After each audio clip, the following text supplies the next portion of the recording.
Hello, Wedding MBA. Thank you so much for giving me this opportunity.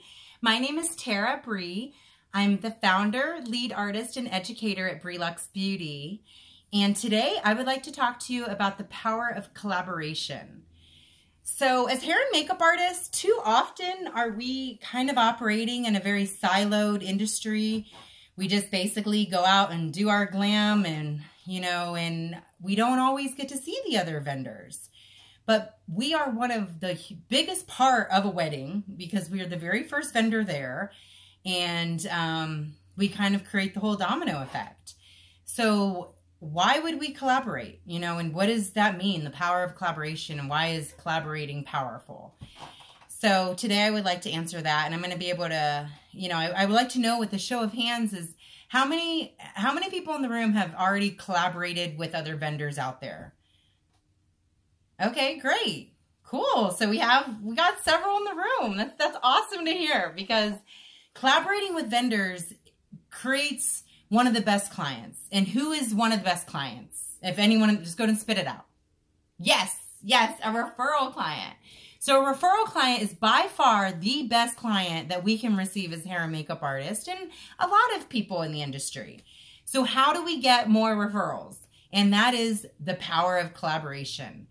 So you can collaborate in many ways. I'm going to touch base on styled shoots. You can do sponsoring events, like sponsoring local events or industry events, using social media to collaborate. As well as being a silent collaborator. So I'm going to elaborate on each of these. The first one is styled shoots. So of the people that have collaborated, how many was a styled shoot? Okay, so that seems like almost everyone. So almost everyone that has already collaborated with somebody has done it through a styled shoot. That is the easiest avenue to do a collaboration.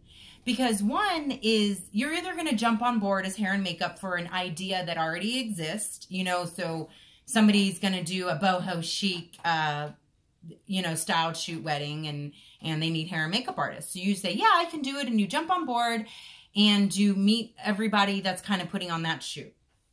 The other way to do it is knowing that you want to get into a specific market. For instance, I'll use us as an example. Our latest emerging market is the Indian market. So South Asian and Indian. So we do have weddings that we've done, but sometimes you don't always get the images from the weddings. So collaborating and producing a styled shoot for an Indian or a South Asian theme seems very on brand for us. So you might be the person kind of spearheading the whole idea because you need it for your portfolio. Then you kind of post the collaboration and say, these are the vendors that you need, and you can see who jumps on board with you. And then you build a referral base through that collaboration. So basically, because once you collaborate with them, they get to see your work firsthand. They kind of get to know you a little personally because those style shoots are typically fun. And then, hopefully you guys can refer business back to each other. Like you can refer them and they can refer you. And referring another vendor is also an easy way to get them to refer you because they feel like there's that personal obligation to do so. The secondary way is sponsoring events. So maybe you don't feel like doing a styled shoot or you're just not sure about how to go about it, but you're part of a network. You're maybe part of your local chamber of commerce or you're part of an industry event, one of the wedding industry professional associations out there that you might say, hey, you know what? I want to sponsor the event. Can me or my company do hair and makeup for the host of the show? So the hosts and the coordinators, they typically want their hair and makeup done because they're going to be on camera. So if you do that as a sponsorship, then they'll have worked with you firsthand. And hopefully when they have a client, they'll remember that and you'll have a referral. But in both of those scenarios, be sure to always put your best foot forward, and we can elaborate on that later. The other thing is once you post the pictures from your collaboration, say it's a styled shoot, it's an event or whatever, and you post the pictures, you need to tag or tag or mention. You need to tag or mention that vendor, because if you don't, then they're going to remember that before they remember how great you were at the shoot. So for instance, like say you did such a phenomenal job and then you go to post the picture and you don't tag the venue, but you did the catering manager's hair and makeup at the venue.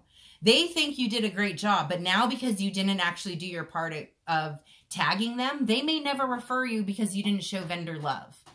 It seems really shallow, but it is the way our industry goes. And you guys sitting in this room might notice when you're not tagged. I know I personally have. And then the last but not least is being the silent collaborator. What that means is every time we go out to a wedding, we're like silent collaborators, because we are typically we're the very first vendor that bride and bridal party see for the day. So we need to make sure that we execute our responsibility, which is hair and makeup, by the time that we say that we are, because if we don't, it's a domino effect for every single vendor. We also need to know from like a hair and makeup perspective, like what products to use for the time of day they're getting married. You know, how is the lighting going to look? So, because the photographer isn't going to have all day to edit photos. So they're going to maybe edit a few photos, but they're really relying on you to have quality work on camera. So we're really silent collaborators.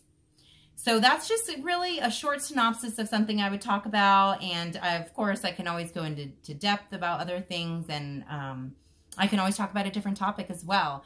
But I really appreciate you giving me this opportunity and having me here today. And thank you again for watching. You have a great day.